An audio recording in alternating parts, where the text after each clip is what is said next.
के बारे में आज हमें डिस्कस करना है वो है वोल्फ किश्नर, उसके बाद हम क्लीमेंसन पे आएंगे। ओके, वोल्फ किश्नर देखिए क्या रिएक्शन है। Wolff Kishner, Wolff Kishner reduction reaction भी कह सकते हैं सर।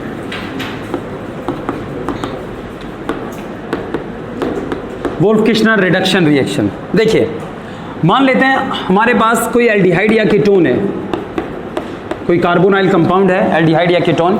ओके, आपको पता है ना सैटरडे को टेस्ट है एनसीईआरटी की इंटेक्स्ट और एक्सरसाइज, कन्वर्जन को हटाकर, कन्वर्जन नहीं करने बस आपको, ठीक है। हाँ जी, नेम रिएक्शन भी उसमें आ गई। नेम रिएक्शन तो है ही यार, बची क्या गया, कन्वर्जन हटा दो, नेम रिएक्शन हटा दो, डिस्टिंग्विश हटा दो फिर आप ऐसे खाली बैठ जाओ, मैं खाली बैठा हूँ क्योंकि कुछ है ही नहीं टेस्ट में देने के लिए, खाली पेज दे दिया, आधे घंटे तक बैठकर आपने वापस कर दिया और आप कह रहे फुल मार्क्स आ गए क्योंकि आपने क्या किया, कुछ नहीं, पेपर में क्या आया था, कुछ नहीं, तो जितना आया उतना किया आपने, तो full marks. Okay, Wolff Kishner reduction reaction.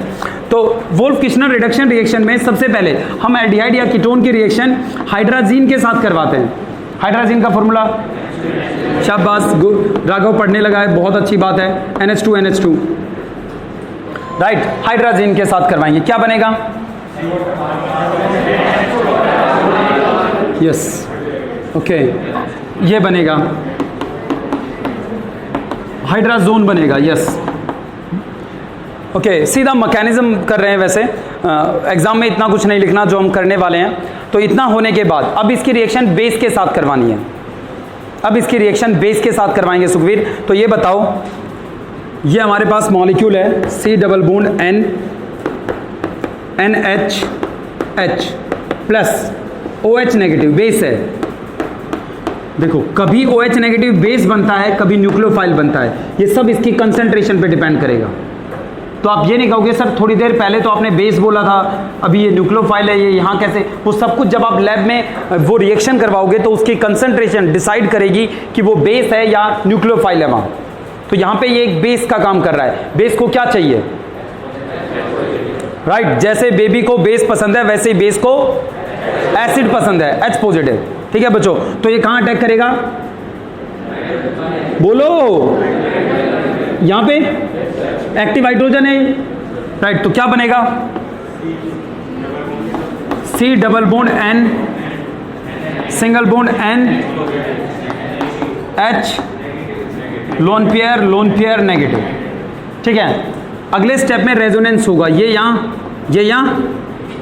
ठीक है। अच्छा गौरव चाहता क्या है फिलहाल, ये अब स्टेबल होना, न्यूट्रल होना, है ना, राइट। कुछ स्टेबिलिटी तो रेजोनेंस की वजह से इसे मिली, इस वजह से इसने H पॉजिटिव को बड़ी आसानी से छोड़ दिया कि कोई बात नहीं, चला गया तो मैं रेजोनेंस से स्टेबलाइज हो जाऊंगा। बट कितनी देर तक ये स्टेबल होगा, इसे चार्ज को न्यूट्रल तो करना है, चार्ज को खत्म तो करना है। तो ये रेजोनेंस हमें दिखाई दे रहा है, सिंगल बॉन्ड, अभी आगे आप बताओगे, लोन पेयर, प्रथम जी देखिए, लोन पेयर आगे N double bond N H lone pair, ठीक है, ये रेजोनेंस है। ओके, इसे न्यूट्रल होने के लिए H पॉजिटिव ये लेगा, ठीक है, बिंदु H पॉजिटिव लेगा। H पॉजिटिव कहां से आएगा, बेस में तो एसिड डाल नहीं सकते, राइट, कहां से आएगा H पॉजिटिव, या कोई भी पॉजिटिव कहां से आएगा, H2O से। जब OH नेगेटिव ने H पे अटैक किया तो यहां से क्या बाहर निकला था, H2O। अब देखो, अब एक बात बताओ, ये भी H पॉजिटिव ले सकता है, ये भी H पॉजिटिव ले सकता है। मैं ओवरऑल जो प्रोडक्ट लिखूंगा वो कहां पे H पॉजिटिव को जोड़कर लिखूंगा, कार्बन वाले पे, क्योंकि अगर यहां से भाई यहां से वापस इसने H पॉजिटिव ले लिया तो हम वापस वहीं पहुंच जाएंगे। नहीं आया समझ में। और हमें कभी भी सेम प्रोडक्ट नहीं बनाना, अगर संभावना है तो नया बनाना है, संभावना नहीं है तो नो रिएक्शन लिख देना है, ठीक है। अगर संभावना है तो नया प्रोडक्ट बनाना है। नया प्रोडक्ट तब बनेगा तब ये किस पे अटैक करेगा, H2O के H पॉजिटिव पे। कुछ समझे, राइट। रिएक्शन कंप्लीट नहीं हुई, अगला स्टेप आप पूरा करोगे, ये बनेगा C H, शाबाश, N आगे double bond N H lone pair, ठीक है, राइट। यहां से क्या बाहर निकला? OH negative. हिंट मैं दे रहा हूं, काम आप करो अब पूरा। OH नेगेटिव अगेन इस H पॉजिटिव पे अटैक करेगा, ठीक है। तो बताओ यहां क्या बनेगा? करिए अब, पहले तो आप पूरा मैकेनिज्म लिखो यहां तक, फिर सोचो इसके आगे क्या चलेगा। सबसे पहले ये पूरा बोर्ड पे जो लिखा है वो उतारो, इससे आगे अपना दिमाग लगाओ। और एक और बात, हर बच्चा एरो जरूर दिखाएगा, ये नहीं कि सिर्फ प्रोडक्ट लिख दिए या उतार दिया, एरो भूल गए। एरो अपने आप में लैंग्वेज है, और ये लैंग्वेज जब तक नहीं आएगी तब तक आपको ऑर्गेनिक नहीं आएगी। हाँ, तो बच्चों देखिए OH negative H positive pay, right. तो यहां से फिर दोबारा lone pair, right. Lone pair एक तो था, एक और आ गया, राइट। अगले स्टेप में ये बॉन्ड टूट जाएगा। यहां से सवाल ये बनता है कि जो ये बॉन्ड बना है ये पाई है, टूटा सिग्मा है, राइट। जैसा कि हम बार बार चिल्लाते रहते हैं कि रिएक्शन या कोई भी चीज इसलिए हो रही है क्योंकि वो स्टेबिलिटी चाहती है। यहां तो स्टेबल नहीं हुआ, वीक बॉन्ड बना, स्ट्रॉन्ग टूट गया, तो ये तो गलत बात है। स्ट्रॉन्ग मतलब स्टेबल टूट गया, अनस्टेबल बन गया, तो अनस्टेबिलिटी आ गई। फिर ये टूटता क्यों है? इसका जवाब आप दीजिए on the basis of thermodynamics. Entropy बढ़ गई। यहां से एक ऐसा मॉलिक्यूल बाहर निकला जो गैसियस स्टेट में बाहर निकला है, और ये N2 होता भी स्टेबल है, प्लस वो गैसियस स्टेट में बाहर निकल रहा है। जब कोई चीज फैलेगी तो एंट्रोपी बढ़ेगी, और जब एंट्रोपी बढ़ती है स्टेबिलिटी आती है। स्टेबिलिटी पाने के दो तरीके हैं पूरी केमिस्ट्री में, एनर्जी कम, एंट्रोपी ज्यादा। तो यहां पे एंट्रोपी ड्राइविंग फैक्टर है। लाइन समझना, टेक्निकल लैंग्वेज है थोड़ी। यहां ड्राइविंग फैक्टर डिराइव कर रहा है, वो कौन सा चीज है जो उस चीज को आगे लेके जा रहा है ड्राइव करके? एंट्रोपी वाला फैक्टर इस रिएक्शन को आगे बढ़ाता है, ठीक है बच्चों। ये बना, इसके बाद इसे फिर दोबारा से न्यूट्रल होना है, तो OH negative H positive, yes, ये वाटर से क्या ले लेगा? H पॉजिटिव, क्या बनेगा? CHH, और N2 बाहर निकल गया। अभी पूरा करेंगे, पूरी रिएक्शन को दोबारा करेंगे, बट बना क्या इस पे फोकस करो। कीटोन या एल्डिहाइड से चले थे, महक ये क्या है? Carbon hydrogen hydrogen carbon, carbon hydrogen carbon, carbon hydrogen alkane या हाइड्रोकार्बन। हाइड्रोकार्बन ऐसी स्पीसीज को कहते हैं जिसमें सिर्फ हाइड्रोजन और कार्बन हो। ये हाइड्रोकार्बन नहीं है क्योंकि यहां ऑक्सीजन भी है। तो वोल्फ किश्नर रिएक्शन में, वोल्फ किश्नर रिडक्शन में, आई होप आपको पता लग गया है रिडक्शन क्यों है। O गया, H आ गए दोनों, right. Wolff Kishner reduction reaction का जो फाइनल प्रोडक्ट होता है वो हाइड्रोकार्बन होता है, वो एक एल्केन होता है। समझ में आया या नहीं आया? ठीक है बच्चों, प्रॉपर डाउट नहीं है ना? एक बार दोबारा से कर लेते हैं इसे, फिर ये और अच्छे से समझ में आ जाएगी। कहाँ गया डस्टर? हाँ, आकाश अब भी आप ही मॉनिटर हैं क्लास के? नहीं, कोरोना के बाद स्थिति बदल गई है पूरे विश्व की भी और हमारी क्लास की भी।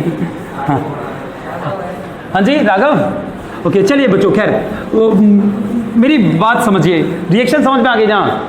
ओके चलिए बच्चों, ओके आगे देखते हैं, एक बार दोबारा से करते हैं। नाम है रिएक्शन का Wolff Kishner reduction reaction, right. Wolff Kishner reduction reaction, जैसे DDLJ दिल वाले दुल्हनियां ले जाएंगे, वोल्फ किश्नर रिडक्शन रिएक्शन। ऐसे नहीं, खैर उतना प्यारा तो नहीं है ये नाम, ओके, पर चलिए खैर जैसा भी है। C डबल बॉन्ड O, कौन है ये? आइदर एल्डिहाइड और कीटोन। इसकी रिएक्शन हाइड्राजीन के साथ करवाएंगे पहले, NH2, इसे कहते हैं हाइड्राजीन। फिर जो प्रोडक्ट बनेगा उसकी बेस के साथ, हाँ KOH लगा लो, NaOH लगा लो, क्या बनेगा? हाइड्रोकार्बन। ये पहले ये हाइड्राजोन बनेगा, फिर वो दोनों H वहां जुड़ जाते हैं और प्लस क्या बाहर निकलता है? N2 प्लस H2, ये लो, यही है ना प्रोडक्ट, राइट। चलिए एक रिएक्शन करके दिखा दो। मैकेनिज्म आ गया, घुमाओगे, तोड़ोगे, वापस लेके जाओगे, फिर तोड़ोगे, फिर वापस जाएगा, फाइनली N2 बाहर, हाइड्रोकार्बन हमें मिल जाएगा। ओके, एक रिएक्शन कीजिए। हाँ जी, किस पे? के पॉजिटिव किस पे अटैक कर सकता है? नहीं मतलब आप ये कह रहे हो कि ये के पॉजिटिव इस पे ना, ये कह रहे हो के पॉजिटिव पे भी अटैक कर सकता है। यस, सुनिए, जो भी मेटल है, सोडियम हो गया, पोटेशियम हो गया, ये कैसे बॉन्ड बनाती है? आयनिक बॉन्ड बनाती है। अब जो आप कह रहे हो, मान लो ये मेरे पास नेगेटिव आ गया, राइट, और एक H पहले से है मान लेते हैं, इसके बाद के पॉजिटिव इसके साथ जुड़ गया, पर जो इन दोनों के बीच में बॉन्ड है वो कौन सा बॉन्ड है? आयनिक। पानी में आयनिक बॉन्ड, आयंस दूर दूर रहते हैं, तो पानी के अंदर के पॉजिटिव कहीं दूर है और ये नेगेटिव अलग है, और गलती से अगर ये यहाँ आ भी गया तो भी इन दोनों के बीच जो अट्रैक्शन है वो प्योरली आयनिक है। मतलब हमारा carbon still have negative charge, right. ये नेगेटिव चार्ज जब H पॉजिटिव पे अटैक करेगा, H पॉजिटिव मान लो एक बार इसने इस पे अटैक किया, मतलब आपके अनुसार इसने बॉन्ड बनाया, थोड़ी देर में एक पॉजिटिव वहां से अलग हो जाएगा, बट जब ये H पे अटैक करेगा तो H के साथ कौन सा बॉन्ड बनाएगा? फिर ये नहीं टूटेगा, क्योंकि अब इन दोनों पे चार्ज नहीं रहा। पानी के अंदर अब ये दोनों फ्री नहीं होंगे जैसे KL हो सकता था। ठीक है बच्चों, समझ में आ गया ना यश? ओके, चलिए, तो ये है कहानी इसकी। चलिए, एसीटोन की रिएक्शन आप कराओ हाइड्राजीन के साथ, पहले हाइड्राजीन के साथ और फिर कीजिए KOH के साथ, प्रोडक्ट बनाओ, फिर आगे बढ़ते हैं, क्लेमेंसन रिडक्शन रिएक्शन करते हैं। हो गया? क्या बना? क्या नाम है? Propane. Method prop single bond ane propane, propane बना है, सीधा प्रोडक्ट लिख दो, कोई बात नहीं, CH3, हाँ CH2 CH3, हाइड्रोकार्बन है ये, हाइड्रोकार्बन, ये हाइड्रोकार्बन बनेगा, इसका नाम है प्रोपेन। प्रोपेन बालाजी लाए हो? हाँ, लास्ट लेक्चर में करेंगे 3-4 प्रॉब्लम बालाजी की, ठीक है, और थोड़ा सा सिलेबस, थोड़ी सी हमारी प्रॉब्लम। इसके बाद इस यूनिट के बाद हम सीधे P ब्लॉक पे चलेंगे, थोड़े दिन इनऑर्गेनिक करेंगे। ओके, फिर ज़्यादा नहीं है वो भी, बस अक्टूबर में हमारी 2 यूनिट ख़त्म हो जाए, और इतना ही हम एक्सपेक्ट कर रहे हैं, 15 नवंबर तक हमारा सिलेबस ख़त्म हो जाएगा। 2 यूनिट अगर हमारी अक्टूबर में होती है, और इसके अलावा राइट P ब्लॉक छोटा ही है, मतलब सिलेबस रिड्यूस कर दिया, 2 यूनिट अगर वहाँ होती है तो 2 अगले उसमें, तो 15 नवंबर तक सिलेबस ख़त्म, फिर दोबारा से हम फिजिकल पे आ जाएंगे, solid state, solution, chemical kinetics, हमारा रिवीजन स्टार्ट हो जाएगा। जहाँ जहाँ कमियाँ रही है, केमिकल काइनेटिक्स बहुत अच्छी यूनिट है, पर उतनी अच्छी आपने नहीं सीखी, वजह चाहे कुछ भी रही हो, ओके, बट हम बहाना नहीं देंगे अपने भविष्य को इस बात का कि हमारे टाइम में कोरोना था इसलिए हमें केमिकल काइनेटिक्स नहीं आते। ओके बच्चों, ऐसा कुछ नहीं होगा। चलिए, तो इसके बाद 15 नवंबर तक का हमारा टारगेट है सिलेबस, और इस बार छुट्टियां होने के चांसेस हैं नहीं, जैसा कि आपको पता है, सर्दियां या ऐसा कुछ छुट्टियां वुट्टियां नहीं होगी, तो प्रॉपर रिवीजन हो जाएगा। नेक्स्ट है हमारे पास Clemmensen reduction reaction. Clemmensen reduction reaction, इसका कोई प्रॉपर मैकेनिज्म नहीं है, इलेक्ट्रोफाइल न्यूक्लियोफाइल नहीं है, क्योंकि ये रिएक्शन रेडिकल मैकेनिज्म को फॉलो करती है, रेडिकल बनते हैं इसमें। देखो, एल्डिहाइड या कीटोन लेते हैं, इसकी रिएक्शन, इसको क्या कहते हैं? Zinc amalgam. शाबाश। जिंक किसी भी मेटल को जब हम मरकरी में मिक्स कर देते हैं तो अमलगम कहलाता है। जिंक अगर मिक्स है मरकरी में तो zinc amalgam, iron amalgam, silver amalgam, sodium amalgam, right. और इस अमलगम में जब हम HCl डालते हैं तो मेटल और H पॉजिटिव जब कांटेक्ट में आते हैं तो मेटल अपना इलेक्ट्रॉन दे देता है, H पॉजिटिव ले लेता है, H पॉजिटिव लेकर इलेक्ट्रॉन बनाता है H radical. H radical highly reactive होता है, इस ऑक्सीजन के साथ रिएक्शन करके H2O बनाता है, और ये ऑक्सीजन यहां से हट गया। अब कार्बन किसके साथ जुड़े? किसके साथ? H के साथ। बहुत सारे H है वहां, जिंक के साथ नहीं, H के साथ। तो बहुत सारे H रेडिकल हैं, तो इन दोनों के मिलने से H रेडिकल बनता है। H रेडिकल ऑक्सीजन को बाहर निकालता है, H2O बना लेता है। बहुत स्ट्रॉन्ग रिड्यूसिंग एनवायरनमेंट हमने दिया, रिड्यूस करने वाला एनवायरनमेंट, ठीक है, रिड्यूस करने वाला, दूसरे को रिड्यूस कर देगा ये माहौल, राइट जब इस माहौल में ये जाएगा तो इसे बहुत सारे H रेडिकल दिखेंगे। H रेडिकल ऑक्सीजन के साथ रिएक्शन करके H2O बनाएंगे और 2H, फिर दोबारा से हमें क्या मिलेगा? हाइड्रोकार्बन। राइट बताइए फॉर्मल्डिहाइड इसके साथ रिएक्शन करके क्या बनाएगा?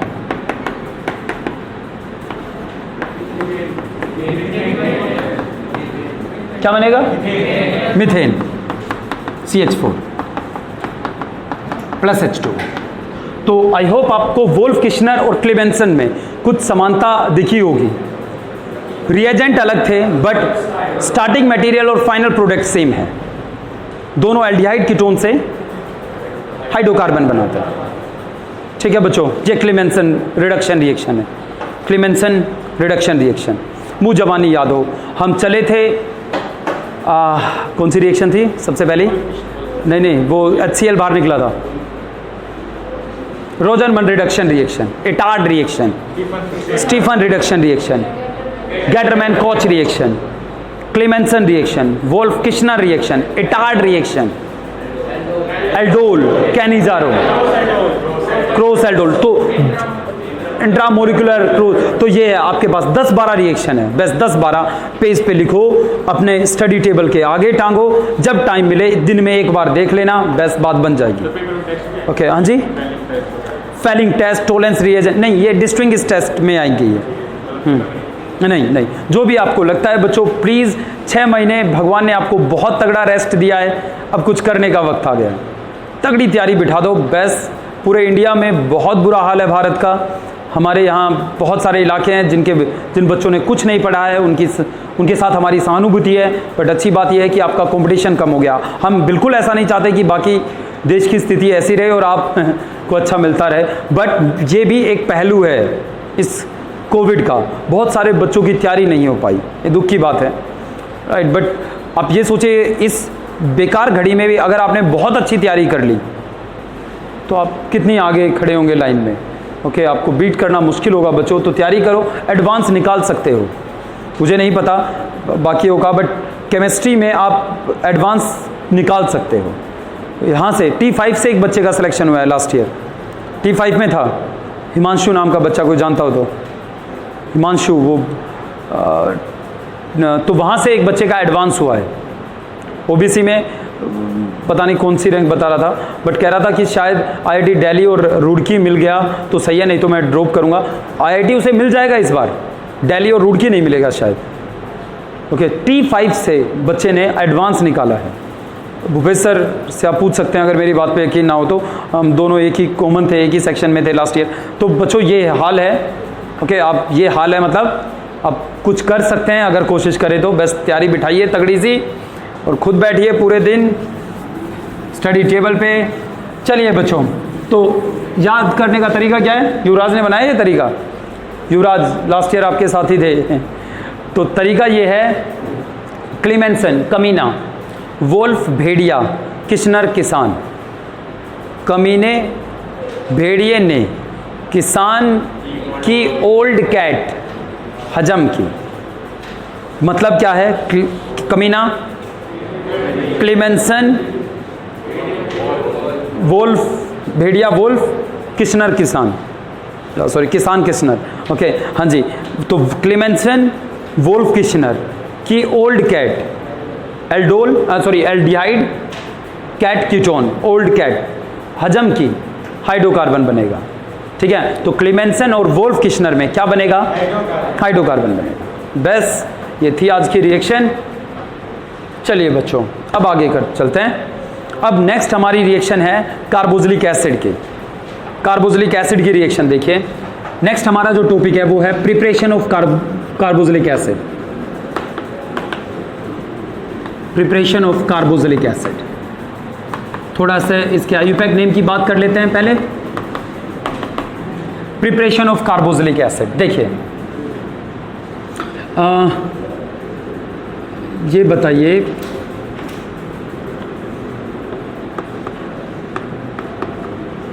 OH। ओके, एक ये मॉलिक्यूल है, इसका आईयूपैक नेम, नंबरिंग यहां से स्टार्ट करेंगे 1 2 3। ठीक है, यहाँ से नंबरिंग यहाँ या यहाँ से नहीं कर सकते, क्योंकि या तो साइकिल ही मेन चेन रहती है या ओपन चेन ही मेन चेन होती है। ऐसा नहीं होता कि साइकिल के बाहर से आप गिनती करते हुए साइकिल में एंटर कर जाएं, ऐसा नहीं होगा। ठीक है, हाँ जी, 1 या मिथाइल लगा देते हैं, ये लो 1 2 3 4 5। तो पहले इसका आयुपैक नेम लिखते हैं, फिर इसका लिखते हैं। एक आयुपैक नेम गलत है, आपको बताना है कौन सा गलत है। 3 प्रोप,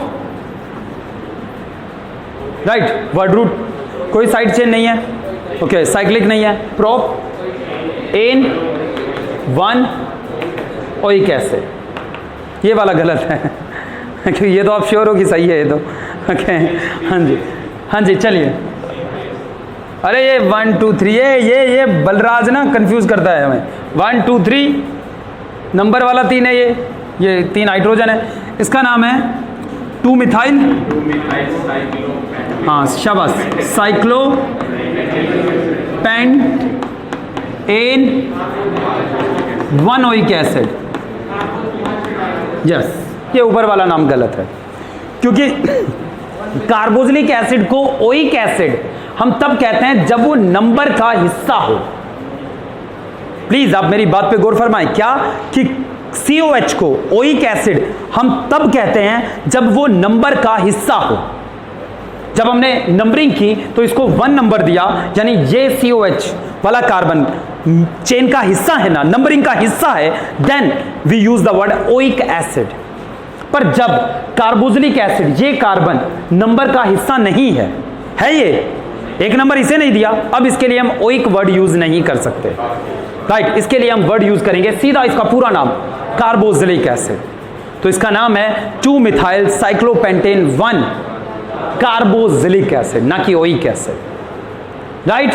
कहानी खत्म होती है, यहां समझ में आ गया, राइट। यही इंपॉर्टेंट बात थी क्या, कि जब COH मेन चेन का हिस्सा नहीं है तो उसका नाम कार्बोक्सिलिक एसिड होगा, ना कि ओइक एसिड होगा। तो 1 कार्बोक्सिलिक एसिड, ये इसका सही नाम है, कार्बोक्सिलिक एसिड।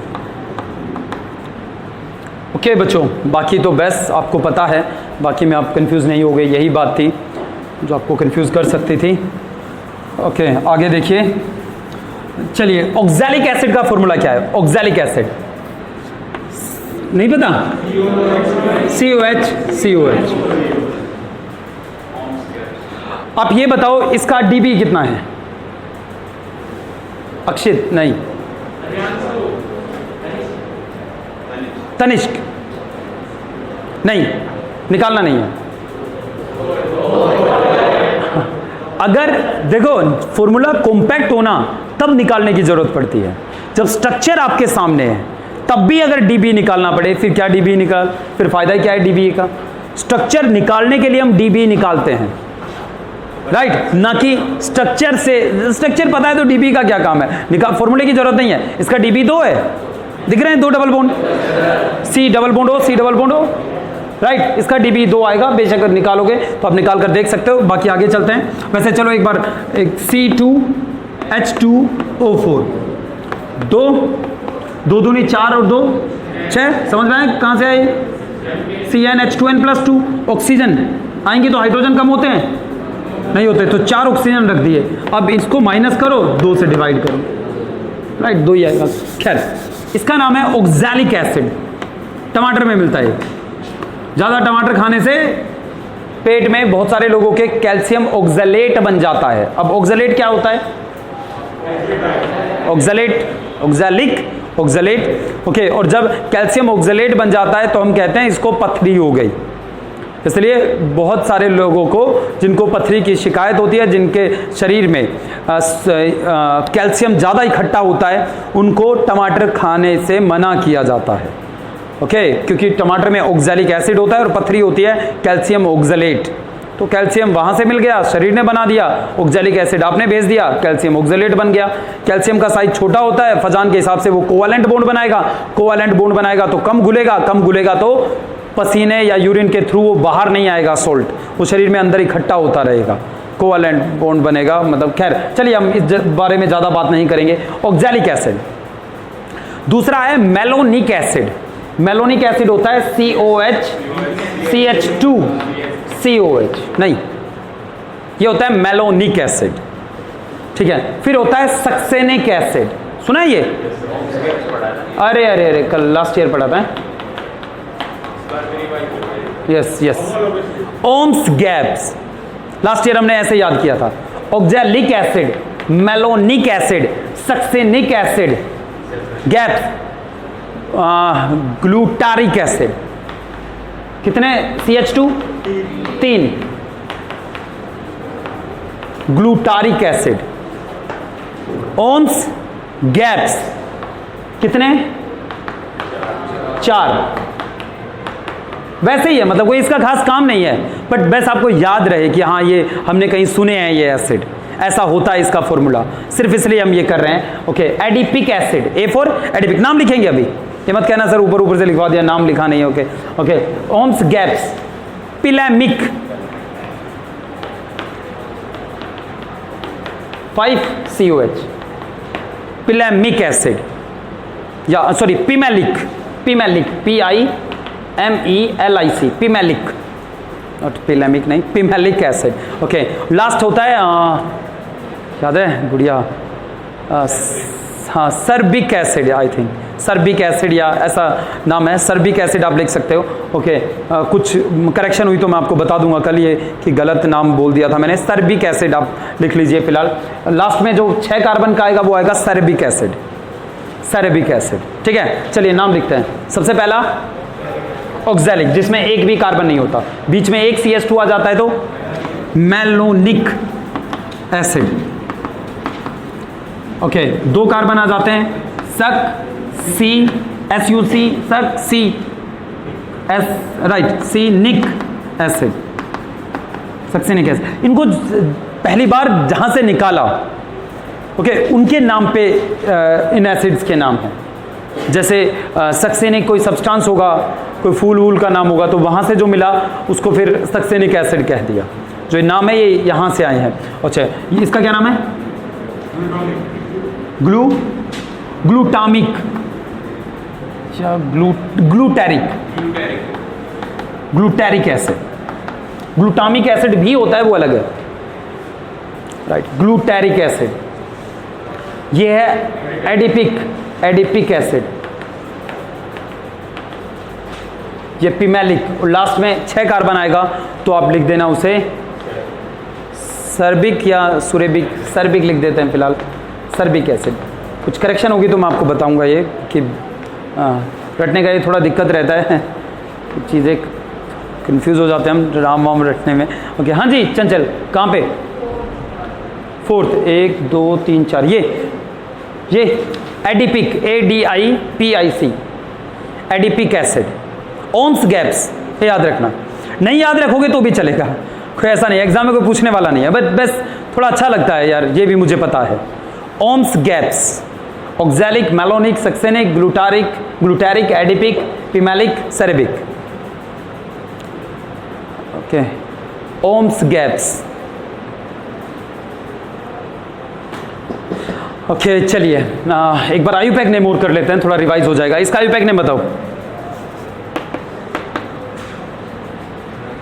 1 2 इथेन 1 2 ओइक या कार्बोक्सिलिक?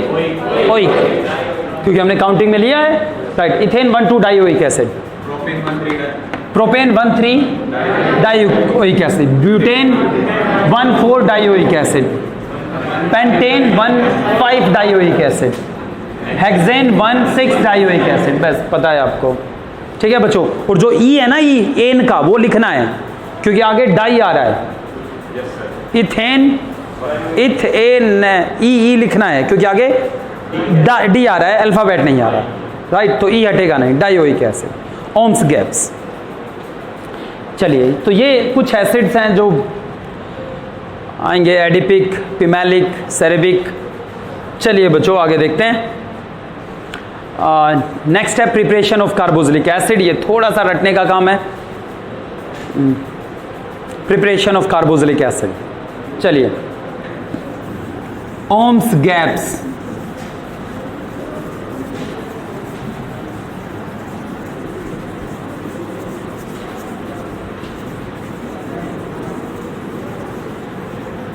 Ohms gaps. देखिए नेक्स्ट है आपके पास, देखो बच्चों ये आपके पास अल्कोहल है, ओके, इससे हमें एसिड बनाना है, एसिड बनाना है, तो हम इसका ऑक्सीडेशन अगर कर दें तो यहाँ डबल बॉन्ड OOH आ जाएगा, मतलब ऑक्सीजन आकर जुड़ जाएंगे और राइट। तो हम अल्कोहल से एसिड बना सकते हैं अगर हम इसको ऑक्सीडाइज कर दे तो। और हरित ऑक्सीडाइज करने के लिए हमें ऑक्सीडाइजिंग एजेंट की जरूरत होती है, राइट। हाँ, ऑक्सीडाइजिंग एजेंट हमारे पास है KMnO4। अच्छा, KMnO4 मनमोजी है, एसिडिक मीडियम में, बेसिक मीडियम में और न्यूट्रल मीडियम में, तीनों में ही ये एक अच्छा ऑक्सीडाइजिंग एजेंट है। अगर मैं बात करूं KMnO4 के अलावा K2Cr2O7, ये थोड़ा सा ना मूडी है, ये अच्छा ऑक्सीडाइजिंग एजेंट है पर only in acidic medium, right. इनके क्या इंपॉर्टेंस है अभी बात करेंगे। तो ये दोनों ऑक्सीडाइजिंग एजेंट है, ओके। एक ऑक्सीडाइजिंग एजेंट है कॉपर 573, मतलब कॉपर लो, उसे 573 केल्विन तक गर्म करो, उसके ऊपर किसी एल्डिहाइड को छोड़ दो तो एल्डिहाइड ऑक्सीडाइज हो जाता है। तो ऑक्सीडाइजिंग एजेंट कौन कौन है? KMnO4, K2Cr2O7 और कॉपर 573। ठीक है बच्चों, एक हम आगे पढ़ेंगे, बात करेंगे इसकी PCC, PDC,